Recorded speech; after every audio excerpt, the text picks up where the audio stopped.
Peggy 16.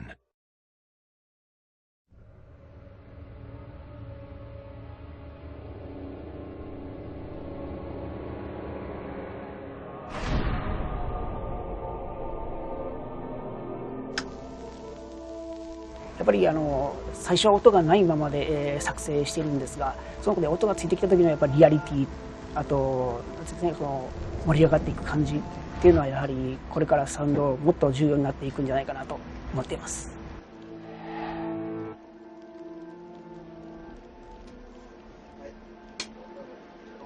今回も甲冑なのかは、フォーリーで録音しました。さらに今回はですね、エネミーのボイスまで、録音して、さらにバリエーション、増やしております。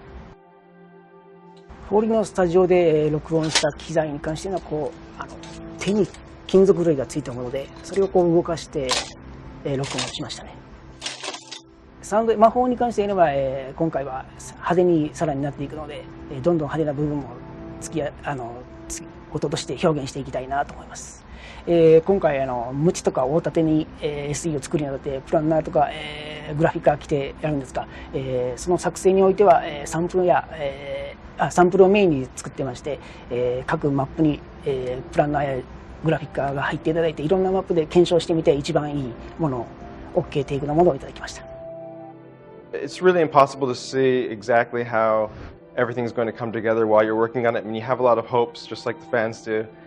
For Dark Souls 1 and 2, I was fortunate enough to be flown over to London to be in the studio to act as the voice director / interpreter.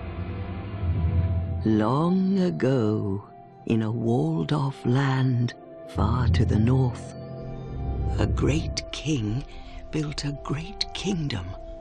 I believe they called it Drang Lake.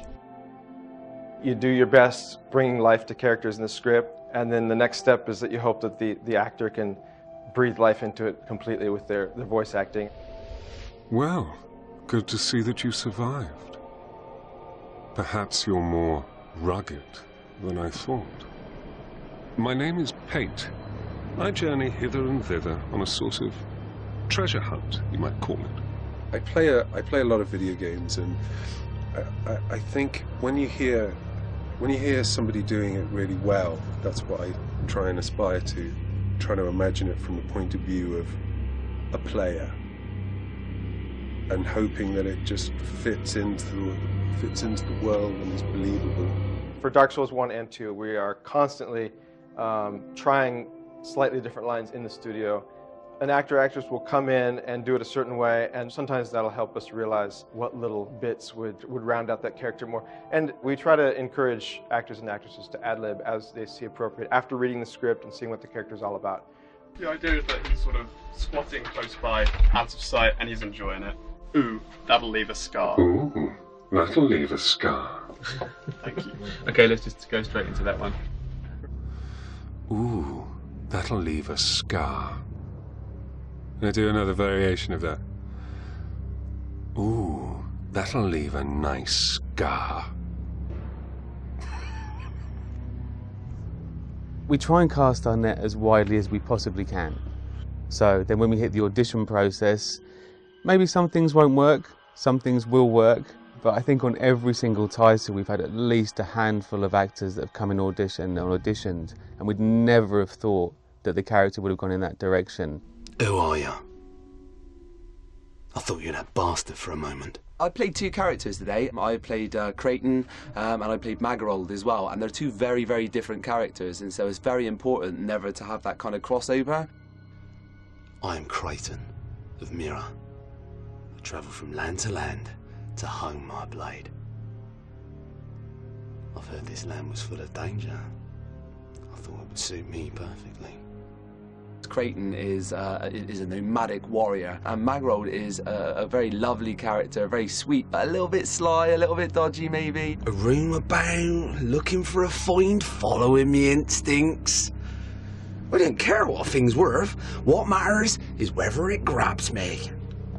Those two characters are so fundamentally different, but you know, still, you have to play your own hero, I think. Every character in this story has a wonderful trajectory and a wonderful character arc, and they're all their own heroes, so it doesn't matter how horrible or how nice they are, in your own head, you've always got to be that character's hero, and that's something I never lose sight of. I think we take everything into account. I mean, we spend a huge amount of time on Dark Souls. It's one of the things that we decided at the very beginning that was really important to us, was that we would try and find, you know, interesting, new, fresh actors, as well as kind of really experienced actors that have been doing it for years. A true monarch is much more than a ruler of men. A true monarch carries the weight of their souls. I think it's nice to always bring an aspect of yourself to the character, and it's quite fun playing someone who's got such bad intentions, because you can kind of use that side of you that you wouldn't hopefully bring out in normal life. That's how much of a fan I am. I had this t-shirt printed. I've never really worn it. It's like quite a weird t-shirt to wear, you know, especially like to a funeral. But I thought, if there's one chance for me to wear this shirt, then it's today. When I came in wearing the shirt, nobody mentioned it at all. And I thought, oh God, have I made a terrible mistake? And they kind of did at the end. I still think it was a bit of a mistake.